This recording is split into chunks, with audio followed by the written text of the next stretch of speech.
Fala aí, galera, tudo certo? Gente, Tetra 2, frente 3, aulas 33 a 36, tá? Equilíbrio iônico. Eu dividi em duas partes, parte 1 e parte 2, 2 semanas de aula, principalmente pensando em separar o tipo de abordagem. Então, nessa primeira abordagem, a ideia é lembrar o que é uma ionização, tá? Até coloquei aqui, ó, que nós temos como ionização. Então, o nosso processo de ionização, né? Lembra? Composto iônico gerando cargas eu chamava de dissociação. Ó. Quando o composto é iônico, eu tenho uma dissociação, que era lá a separação dos íons. E quando o meu composto era covalente, né, uma molécula, então compostos moleculares, ocorria a ionização, que era a geração de íons. Isso normalmente acontece em qual tipo de composto molecular? Nos ácidos. Quando a gente vai falar de equilíbrio iônico, na realidade a gente está pensando em existência de íons. Então, muitas vezes, os enunciados eles vão se referir a processos de ionização quando, na realidade, está ocorrendo uma dissociação. É importante que você tenha essa clareza, que pode acontecer dele usar o termo aí, ionização para compostos iônicos, embora o correto seja dissociação. Então, sabendo desta situação, a gente acaba montando e pensando aí no processo das constantes de equilíbrio iônico ou nas constantes de ionização. A nossa constante de ionização ela vai ser representada como Ki, tá? E ela vai ser a presença de um íon. Então, por exemplo, aqui, ó, eu tenho o ácido HA na sua forma aquosa e ele ioniza em H+ aquoso e o ânion A- também aquoso.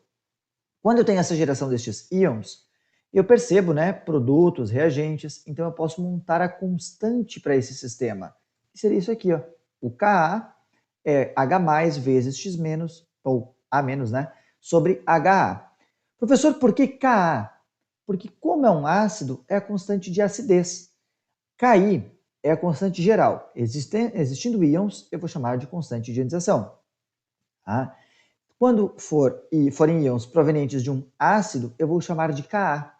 Então, por exemplo, se eu pegar o ácido clorídrico em meio aquoso, né, ele vai liberar íon H+ aquoso e Cl- aquoso. A minha constante de acidez do ácido clorídrico será a concentração molar de H+, vezes concentração molar de cloreto sobre concentração de ácido clorídrico. Marlon, não quero usar o HCl já na forma aquosa. O que eu posso fazer? Bom, eu posso pensar, por exemplo, vou pegar outro aqui, ó, ácido cianídrico mais água, ionizando em hidrônio e cianeto. Não tem problema nenhum, ó. Líquido, aquoso, aquoso. Constante de acidez será concentração de hidrônio, lembra que isso é similar a H+, vezes cianeto sobre ácido cianídrico. E aí, acabou, está feita a nossa reação. Então, a constante de ionização para um ácido, o Ka, é exatamente igual a montar lá o Kaec, o Kc que a gente já montou. É essa ideia de montar uma constante onde eu tenho um sistema que eu estou colocando produtos sobre reagentes. Da mesma maneira que eu posso fazer com ácido, eu posso fazer com uma base. Então, olha só. Para uma base BOH que se dissocie em B+ e hidroxila, a minha constante seria Kb igual a B+ vezes OH- sobre BOH. Nesse caso aqui, eu vou pensar então, por exemplo, no hidróxido de amônio. Olha só, NH4OH, aquoso, dissociando em íon amônio e hidroxila. O Kb vai ser igual à concentração de amônio vezes a concentração de hidroxila sobre a concentração de hidróxido de amônio. É muito comum para a base que a gente já utilize ela na sua forma aquosa. Diferente do ácido, que eu fazia lá o ácido no seu estado, líquido ou gasoso, mais água, no caso da base, eu normalmente já venho com ela no meio aquoso, por uma coisa simples. Lembra que bases são compostos iônicos. Sendo um composto iônico, se eu colocar ela na forma normal, ela é sólida, e aí sólidos não entram. Tá? Então, normalmente vocês vão encontrar bases com equilíbrio já aquoso aqui. Mesma ideia de constante aí. Mas nós também vimos um tipo de ácido na frente 2, que eram os ácidos polipróticos. Nesse caso, eu vou ter que montar uma constante um pouquinho diferente. Olha só, para ácidos polipróticos, ali, ó, eu vou montar essa constante pensando em cada uma das etapas de ionização do ácido. Então, para a primeira ionização, eu tenho uma primeira constante. Para a segunda ionização, eu tenho uma segunda constante. O que é importante aqui, e aí para vocês, tá, eu gostaria que vocês montassem a do ácido fosfórico. O importante aqui é pensar que eu tenho uma molécula neutra de ácido sulfúrico. Olha só. Não vou fazer na geometria, tá, gente? Tem uma molécula de ácido sulfúrico. Essa molécula foi ionizada, gerou uma carga H+, saiu uma H+, gerou uma carga negativa. Então, quando uma molécula de água, seu par de elétron do oxigênio vem e pega esse hidrogênio, os elétrons dessa ligação ficam aqui ó, com o oxigênio, e na realidade a gente passa a ter esta situação aqui. Ó. Esse H saiu como H+, eu formei o H3O+, e aqui ficou uma carga negativa. Gerei a minha primeira carga negativa. Aí o meu íon hidrogênio sulfato precisa ionizar mais uma vez, afinal eu tenho mais um hidrogênio ionizável. Quando eu vou ionizar essa segunda vez, o que vai acontecer? Eu vou perceber que eu vou gerar uma segunda carga negativa aqui, ó. E mais um H3O+. Problema. Gerar uma segunda carga negativa próxima onde já existia uma carga negativa é mais difícil.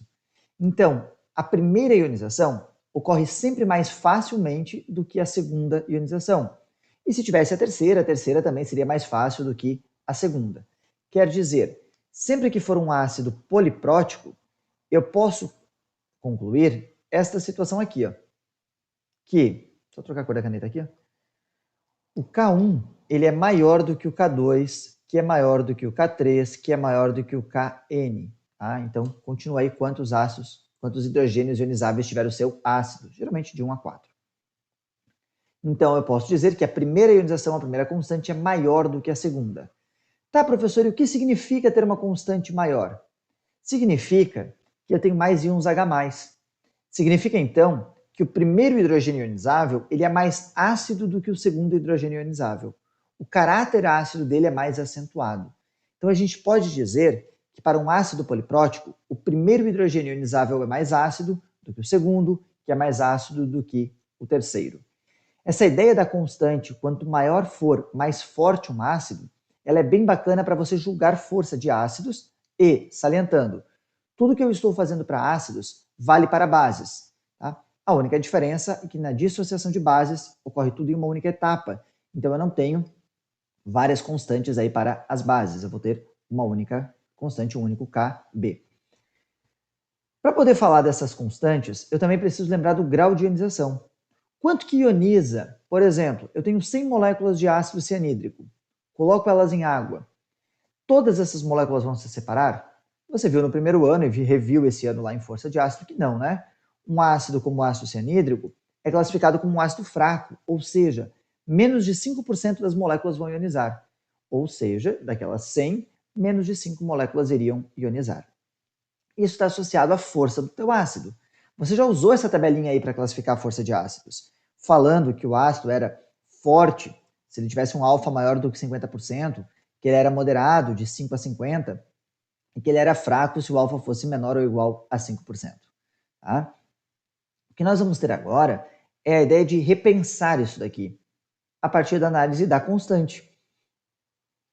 Para poder analisar a constante, eu preciso lembrar como é que eu calculo o alfa. Eu peguei um exemplo com o próprio ácido cianídrico aqui, olha só. Calcule o grau de ionização de uma solução ácida de HCN, sabendo que o número de mols dissolvidos foi de 400 e ionizados foi 2. Bom, alfa é igual a 400 por 2, né? Isso, cuidado, gente. Se eu botar 400 por 2, eu estou colocando o total sobre o ionizado. E o que eu preciso é o ionizado sobre o total. Ou seja, eu tenho 2 quartos, né? Posso até simplificar aqui, ó. 1 sobre 200, e 1 sobre 200 é 1 meio vezes 10 ao quadrado, ou seja, 0,5 vezes 10 na menos 2%. Marlon, não quero fazer por fórmula, não tem problema. 400 é 100%, 2 é x. X é igual a 200 sobre... perdão. É isso. 200 sobre 400 aqui. Tá? E aí você vai chegar na sua porcentagem, ó. Aqui, né? Também no mesmo valor. Lembra que aqui está 0,5 vezes 10 a menos 2. Isso aqui está em número absoluto. Se eu passar para porcentagem, vai dar o mesmo valor aqui, que é 0,5%. Tá? Isso aqui deu assim, gente, ó. Só para deixar claro, 0,005, que em porcentagem é 0,5%.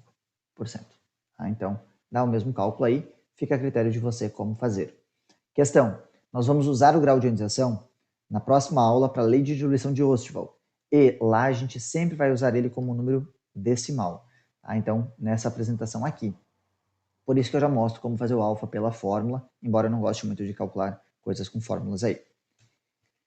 Pensando em comparar, eu coloquei aqui, ó, HCl, HBr, HF, HCN e HIO. Qual que é a força desses ácidos? Pausa o vídeo e coloca a força desses ácidos aí. Se você pausou, HCl eu espero que você tenha dito que ele é forte, HBr forte, HF moderado, HCN fraco e HIO fraco. Ficou em dúvida? Volta lá no videozinho de ácidos, tá? 32, e revisa. Força de ácido, quando é hidrácido e quando é oxiácido. Agora que você sabe a força deles, eu vou te perguntar, quem é mais forte, HCl ou HBr? Quem é mais fraco, HCN ou HIO? Pô, professor, dizer quem é mais forte entre o HCl e o HBr eu até consigo. Afinal, são hidrácidos de halogênios. Eu sei que quanto maior o raio, mais fácil ionizar, então o HBr é mais forte. Mas o HCN e o HIO, eu não sei. Afinal, um é hidrácido, o outro é oxiácido. São elementos de famílias diferentes. Como é que eu faço? Eu olho para a constante de acidez dele. Claro que eu devo sempre comparar as constantes na mesma temperatura. Vocês vão ver que essa tabelinha traz o cianídrico numa temperatura um pouquinho diferente. Tá? Mas quando eu olho aqui, ó, para o ácido clorídrico e para o ácido bromídrico, eu percebo que a constante do ácido bromídrico é 10 na 2 vezes maior do que a do ácido clorídrico. Significa o quê? 10 na 2, gente. 100 vezes mais forte é uma solução de ácido bromídrico do que de ácido clorídrico nesta mesma concentração. Tá? Aqui, então, vale lembrar que quanto maior o valor do Ka, mais forte o ácido. O mesmo vale para a base, tá? Quanto maior o Kb, mais forte é a base. E eu colocaria aqui que um ácido forte é um eletrólito forte, assim como um ácido fraco é um eletrólito fraco. Ou ainda, uma base forte é um eletrólito forte, assim como uma base fraca é um eletrólito fraco. Uma outra coisa que pode aparecer para vocês, e eu vou citar mais à frente quando nós falarmos depois de pH, é o pKa. Tá? P minúsculo em química indica menos log. Então, às vezes, ao invés de vir o valor do Ka, vem o valor do pKa. E aí, quanto maior o Ka, menor é o pKa do ácido. Tá? Então, quanto menor for o valor do pKa, mais forte é o ácido. Como calcula? Lá na frente, depois de pH. Um exemplo para a gente ir se encaminhando aí já para os finalmente. Olha só. Sabendo que um mol de um certo ácido monoprótico HX, contido em 1 litro de uma solução aquosa, está 50% ionizado, aponte o valor da sua constante de ionização. Bom, eu posso montar aquela tabelinha, né? Início, reagiu, formou e equilíbrio. Eu tinha 1 mol por litro dele, nada de H+, e nada de X-. Ionizou 50%, então reagiu 0,5 mol por litro, formando 0,5 mol por litro de H+, e 0,5 mol por litro de X-. No equilíbrio, 0,5, 0,5 e 0,5. Constante de acidez é concentração de H+, vezes concentração de X- sobre concentração de HX. K é igual a 0,5 vezes 0,5 dividido por 0,5. K é igual a 0,5. Cheguei na minha constante.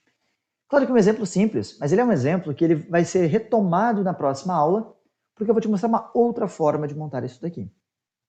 Então, grava esse exemplo aí, e agora para a gente ver uma questãozinha do tetra, questão 2, ele quer que você coloque em ordem correta a força dos ácidos. Então, eu quero colocar isso aqui em ordem crescente, tá? Perdão, decrescente, do mais forte para o mais fraco. Vamos lá. O mais forte é aquele que tem a maior constante. Então, analisando aqui, ó, a maior constante é o cloroso. Depois, o fluorídrico. Depois, o acético, seguido do hipocloroso e do cianídrico. Então, ácido cloroso é mais forte que o fluorídrico, que é mais forte do que o acético, que é mais forte que o hipocloroso e que é mais forte do que o cianídrico. Nossa resposta, letra A. Tranquilo? Colocando só os ácidos aqui, ó. O ácido que é o 1, ácido cloroso, HClO, quanto? Lembra? Hipocloroso, cloroso. O ácido que está como 2 ali, o fluorídrico, se você não lembra, HF, que está como 3, ácido acético ou etanóico, CH3COOH. O 4, ácido hipocloroso, HClO. E o 5, ácido cianídrico, HCN. As fórmulas aqui. E aí você lembra que no oxiácido, oxigênio menos hidrogênio dava força. Para o 1, 2 menos 1 dá 1, ele era moderado. Para o 4, que é bem parecido, 1 menos 1 dá 0, que era fraco. Realmente o 4 é mais fraco do que o 1. Então, se você souber lá da frente 2, te ajuda a conferir os seus resultados aqui na frente 3. Tranquilo? Gente, da minha parte, isso aqui, tá? Refaçam o exercício anterior, tá? E os demais exercícios do Tetra, a gente faz juntos, tá? A gente faz a correção na aula ao vivo aí na segunda-feira que vem. Então, não esqueçam de tentar olhar essas duas questões que a gente fez agora de novo, tá? Pega num outro momento, tenta refazer. Galerinha, forte abraço para todo mundo. Encontro vocês aí na próxima aula. Sempre uma honra. Grande abraço aí.